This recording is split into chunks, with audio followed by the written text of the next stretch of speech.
some questions if you have some. So let me go through this last bit, anime mythology. This is the one where people go, huh?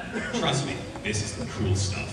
This is where I unpack why we love this stuff so much, and this is why I explain why you dress up as the characters, okay? I have 3 of these presentations right now. These are hour-long performances that I give with slides and video. They're very interactive and very humorous. I do an hour-long presentation, and then there's a discussion afterwards for as long as you want to go. I've got 3 of them. One of them is called Giant Robots and Superheroes. The second one is called Knights and Dragons, all about the different journeys, hero journeys, Knights and Dragons. And the last one is my women's studies perspective, which right now is my personal favorite. Mystics, Priestesses, and Warrior Women, where I do. It's just it's wonderful stuff. And so basically, I'm up there, and I'm your monkey. I perform and do this stuff because I want to raise the hood and explain why this stuff works us over psychologically. And I want to talk about the different mythology underneath it. Now, I've been published in Academia, this wonderful academic journal, which I encourage you to pick up on Amazon. And I've been interviewed in a bunch of documentaries. The Ghost in the Shell documentary you can find on iTunes. If you go search for the Ghost in the Shell featurette, I'm in there. And there was also a Stars documentary, Anime Drawing a Revolution, that I was interviewed in and talk about all this mythology stuff. But that's just a little sound bite. If you want the real thing, come to the JVTA and see the whole thing. It'll blow your mind. In the anime mythology one, I talk about how in America, when you want to make something stronger than a human being, you make a superhero. But in Japan, when you want to make something stronger than a human being, you make a giant robot. Right? And why is this? Well, it has to do with different concepts of God. Because of the religious traditions in America, it tends to be Judeo-Christian, and God comes from a sort of biblical definition.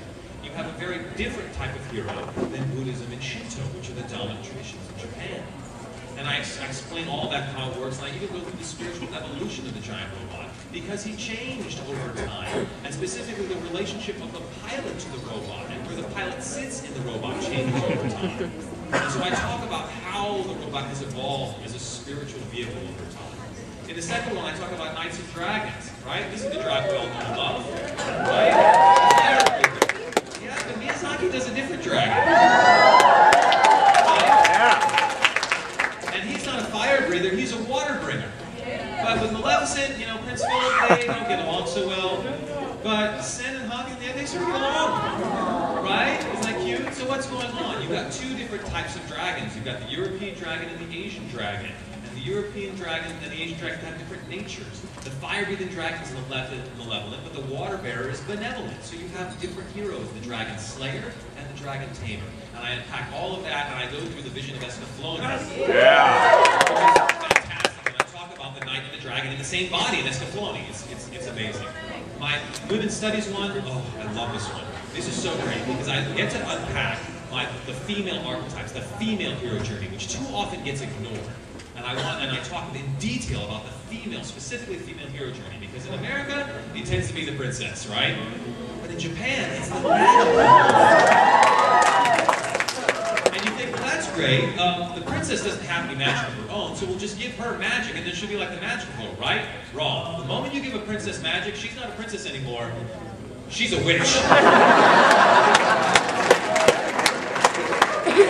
Right? But when you give a girl magical power in Japan, she's not a witch, she's a Miko.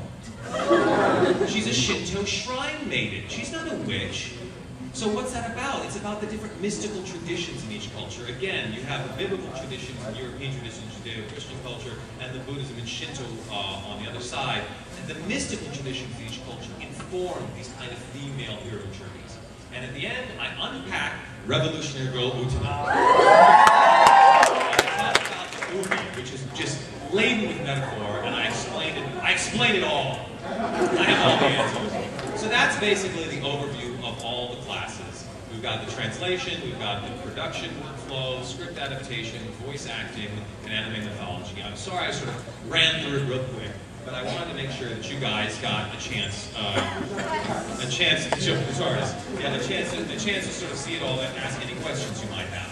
So in the last sort of 5 minutes that we have, does anyone have any questions? You can step up to the mic here, and that'll probably be the best way to ask any questions. Hi there. And if we can try to keep the questions about the JVTA, right? About classes and make me do voices or anything. Okay. For a higher budget production, say Spirited Away, for the sake of the raffle, the raffle. Oh, gosh, we have to wrap up. What do we have to end? Like 5 minutes?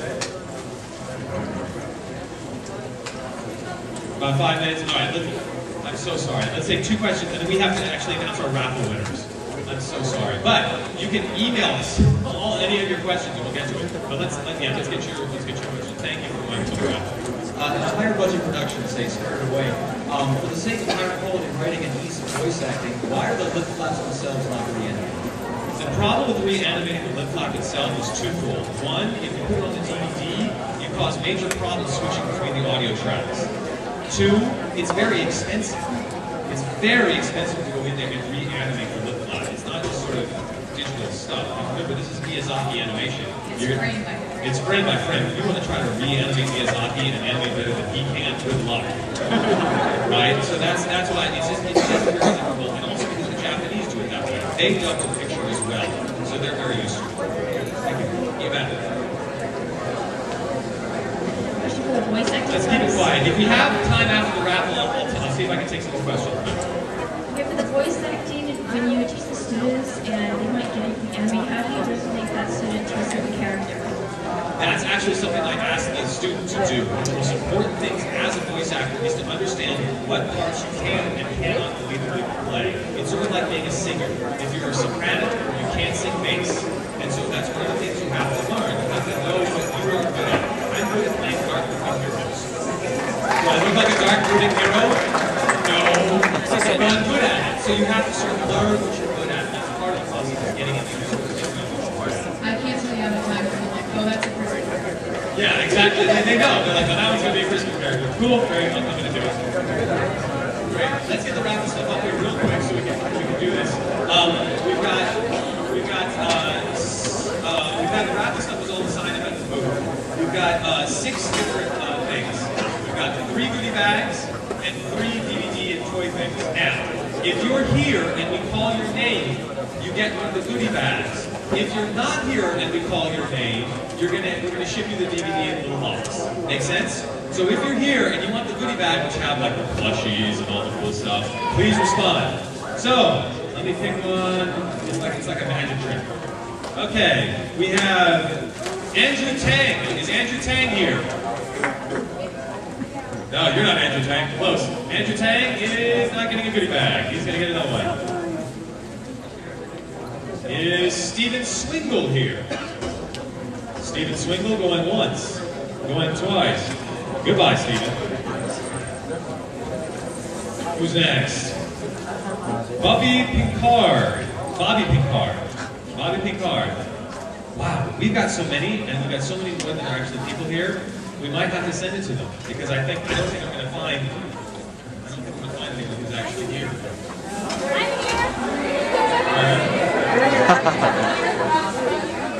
Yeah. Yesenia Macias? Macias? Huh? Yeah, we'll just have to send it to them. Rachel Byron? Oh well. Then you guys are here. Do we have any more time or do we need to wrap it up? Pretty soon. Did I do 5? 5? Oh, last chance.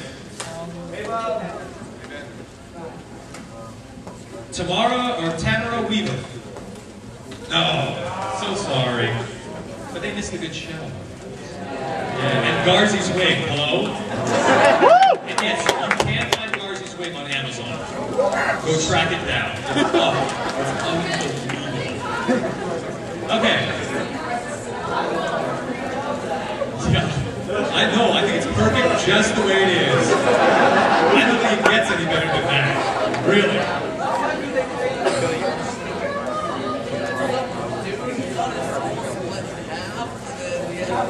We do Japanese first before we record most of it. Usually that's how we do it. I don't know anyone who can do both languages well enough. And certainly not to know the past. So we're out of time, and I need to make sure I can move out to the next thing. So if you have any questions, we'll be happy to answer them. Go to the JVTA website, jvta-la.com. There's also links on my website. There's a whole classes section on my website at crispinfreeman.com. And there's direct links to the JVTA. I'd like to thank you for coming out. I'd also like to thank my students for being here.